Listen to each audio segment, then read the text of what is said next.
Olá pessoal, agora nós vamos iniciar vendo um pouco a história das redes e computadores.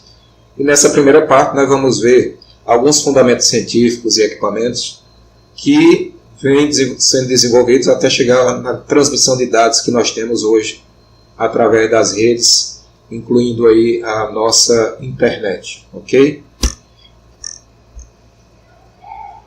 Nossa viagem começa em 1835, com a invenção do primeiro protótipo do telégrafo por Samuel Morse.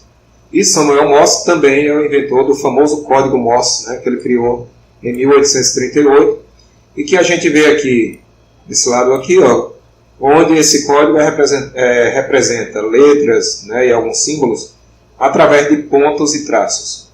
E era através do aparelho do telégrafo que era repassado as mensagens através desse código, onde o manipulador clicava uma vez para fazer um ponto e pressionava um pouco mais demorado para fazer um tracinho. Na outra ponta, um aparelho recebia e imprimia num papel os dados, pontos e traços, numa fitazinha de papel, como a gente vai ver daqui a pouco. Okay? Bom, em 1843 já é instalada a primeira linha de telégrafo entre Baltimore e Washington, nos Estados Unidos.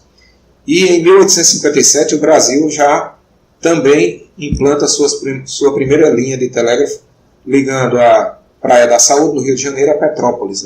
Essa linha tinha cerca de 50 quilômetros de distância, sendo 15 delas com cabo submarino por baixo da Baía de Guanabara. E em 1874 o Brasil já se conecta com a Europa através das estações de Recife e Carcavelos, em Portugal, e esse cabo transoceânico passava por Cabo Verde e Ilha da Madeira. Então veja que interessante essa história. E agora nós vamos ver um pouco aqui uma demonstração do que seria esse aparelho operacionalmente. Tá? Então veja que o operador vai clicando, então ele dá um ponto ou um traço, e assim vai sendo passada a mensagem para o destino, e o telegrafista lá, receptor, pega e decodifica essa mensagem, voltando para o alfabeto, ok?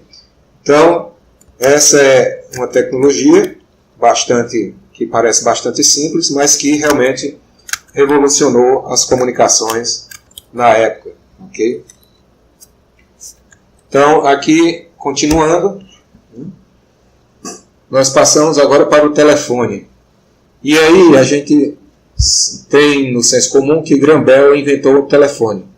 Mas, na verdade, foi o italiano Antonio Meucci que, em 1860, ele passava por um problema na casa dele, que a esposa dele era uma senhora bastante doente e morava no primeiro andar, e na casa dele abaixo, no térreo, era o laboratório dele. Ele era um pesquisador nessa área, trabalhava nessa área de eletricidade e tudo, e ele, sempre que a esposa pedia alguma coisa, gritava, e ele tinha que ir atendê-la. Então ele resolveu criar um aparelho que ele chamou de telégrafo falante, que era justamente para ficar um aparelho no quarto, junto à esposa, e outro no escritório dele para que ele pudesse atendê-la. E esse aparelho deu certo, tanto que foi reconhecido em 2002. O Congresso dos Estados Unidos reconhece essa invenção de Meucci. E nos anos 1870 ele vendeu o protótipo do aparelho para Graham Bell. E Graham Bell, que também já vinha pesquisando sobre esse assunto, em 1876 recebe a patente realmente do aparelho que hoje nós conhecemos como telefone. Mais uma vez o Brasil, através de Dom Pedro II, este imperador nosso foi a primeira pessoa a comprar ações da Bell Telephone Company, empresa criada por Graham Bell para comercializar seu invento. E o Rio de Janeiro foi a segunda cidade do mundo, após Chicago, a ter centrais telefônicas. Em 1883 contava já com 5 centrais, podendo interligar até 1000 linhas. E interessante também que a parte interurbana nós somos pioneiros, A primeira ligação interurbana, ou seja, entre cidades, se deu do Rio de Janeiro para Petrópolis, e logo em seguida Campinas, São Paulo, se tornou a terceira cidade do mundo a implantar a telefonia. Então aí o Brasil fazendo parte dessa história. Okay? Bom, o interessante da tecnologia do telefone, a gente vê aqui algumas operadoras, né, trabalhando, é que a conexão era feita por uma comutação por circuito, ou seja, quando o usuário do aparelho que queria ligar levantava o aparelho do gancho, a telefonista via e conectava aquela linha que falava com ela, né? E aí ela perguntava para quem a pessoa queria ligar, a pessoa dava o número, e aí ela fazia a conexão do número da pessoa destinatária, né, da conversa. E aí era estabelecido um circuito. E esse circuito continuava conectado, né, ninguém poderia conversar, interferir aqui, ficava conectado, até que a conversa terminasse e a telefonista desfizesse aqui a conexão. Depois, esse trabalho de comutação por circuito foi feito por aparelhos eletrônicos, tá certo? Mas aqui a gente vê realmente o trabalho que era das telefonistas, né? Enquanto tinha poucas linhas telefônicas, dava de conta, mas depois realmente teve que passar para a parte automática. Ok? Em 1861, Maxwell, né, descreve as equações do fenômeno eletromagnético. O fenômeno que relaciona, né, eletricidade e magnetismo através do campo eletromagnético, que a gente vê aqui uma animação, certo? A partir desses estudos, né, se chegou também a ir verificando, né, todo o espectro eletromagnético, que é definido por a variação, né, do comprimento das ondas, né, que vai desde o raio gama, né, ondas de comprimento bastante curto, até ondas de rádio, né, que são ondas bastante longas. O interessante aqui dessa imagem é que veja que a parte visível da luz, que também são ondas eletromagnéticas, é um trecho muito pequeno, né, de todo o espectro eletromagnético. E as ondas têm uma série de propriedades, né, como a gente vai ver, a questão da frequência, né, ou seja, a velocidade com que, no tempo com que cada onda é gerada, né, quantas ondas são geradas dentro de um determinado intervalo de tempo, e também o comprimento dessa onda, né? Então, vamos ver aqui uma pequena animação.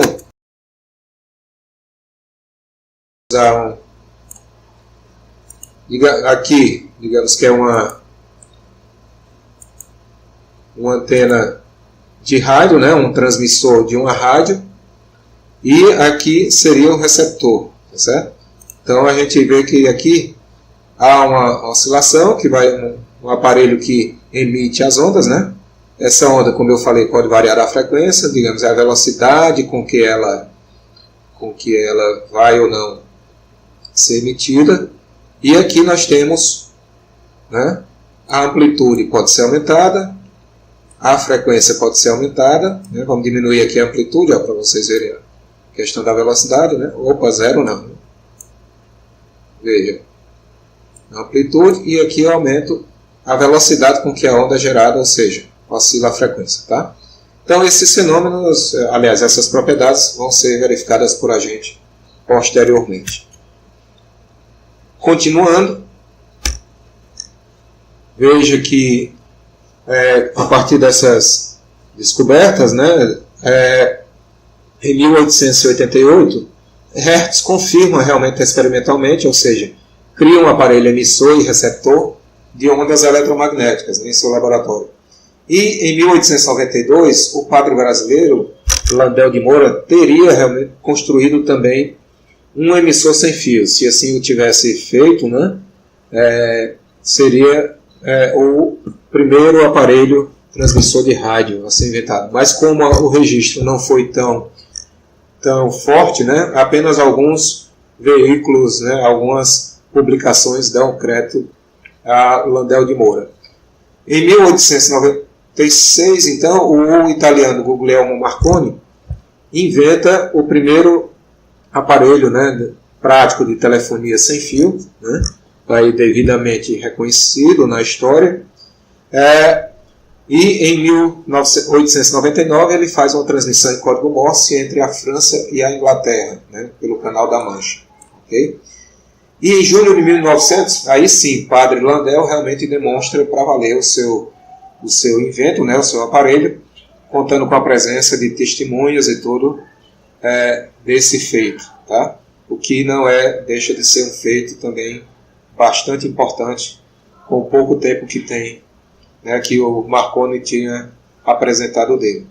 Mas a Suprema Corte dos Estados Unidos reconhece Tesla como o inventor do rádio, devido a que Marconi usou cerca de 19 patentes de Tesla no seu trabalho. Tesla, só para lembrar, é o cientista que dá nome àquela empresa dos automóveis elétricos, né, que vem revolucionando a questão do transporte de automóveis. Né? E aqui a gente vê a frequência, né, FM, por exemplo, que é modulada através da frequência, então você vê que a onda tem a mesma amplitude, mas frequência diferente. E as ondas AM, amplitude modulada, onde a frequência é a mesma, mas a amplitude da onda varia para codificar sinais. Né? Por fim, nós temos o efeito fotoelétrico. Né? O efeito fotoelétrico é a emissão de elétrons, né, a partir de um material que sofre uma radiação eletromagnética de bastante intensidade, né, e sua frequência aumenta, e aí ele emite esses elétrons. Esse efeito foi observado pela primeira vez por Becquerel em 1839 e confirmado por Hertz em 1887. Em 1905, Einstein postula, né, que a luz é constituída de pacotes discretos de energia, que aí ele chamou de quanta de luz. O quanta de luz, posteriormente, em 1926, foi denominado de fótons por Gilbert Lewis. Né? E o interessante é que Einstein, o prêmio Nobel de Einstein, na verdade não é pela teoria da relatividade, e sim por essa descoberta, tamanha sua importância, tá certo? E antes inclusive da teoria da relatividade. Em 1925, Schrödinger e Heisenberg postulam que os elétrons também trabalham com funções de onda, né? E aí descrevem matematicamente essas funções e tudo, o que apoia bastante depois a aplicação desses conceitos, a aplicação prática. E já em 1959, Gordon Gould cria o acrônimo LASER, né? Faz uso pela primeira vez do acrônimo LASER, e o Theodore Maiman, em 1960, produz o primeiro laser com cristal de rubi. E, consequentemente, esse laser era vermelho, né? Porque o laser, dependendo do material que é estimulado, ele vai gerando cores diferentes. Nas redes de computadores, a importância do laser é que ele hoje é o principal veículo de comunicação, tanto em quantidade, né, em banda, como também em distância, no caso das redes cabeadas, né, que a gente se diz redes ligadas, né, através das fibras ópticas, que são filamentos de vidros, no interior do qual passa a luz emitida por laser, né, de uma ponta a outra da fibra, e assim enviando essa comunicação. Nós temos aqui outra simulação que mostra um pouco como funciona o laser. Okay? Bom, veja aqui nessa simulação que nós temos aqui um emissor de laser, tá certo? Está emitindo poucos elétrons, e à medida que os elétrons vão aumentando, inclusive eles podem ser utilizados para estimular outros átomos e tudo. Né? E, dependendo também do espectro do material que é utilizado, né, a luz que é emitida varia, né, de cor dependendo do espectro. Tá certo? Então, é uma tecnologia hoje fundamental para a transmissão de informações em rede. Tá? Voltando aqui para nossa apresentação, vamos encerrar, e aí eu sugiro que vocês possam pesquisar alguns desses verbetes na Wikipédia, tá certo?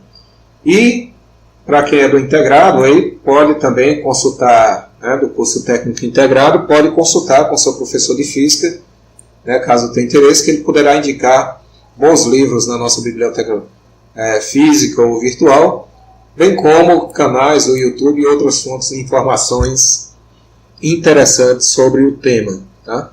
E esse tema é bastante interessante para quem quer trabalhar com engenharia elétrica, com engenharia eletrônica e também com engenharia da computação nessa parte de comunicação de dados. Ok? Então, até a próxima e a gente vai continuar essa história das redes de computadores. Ok?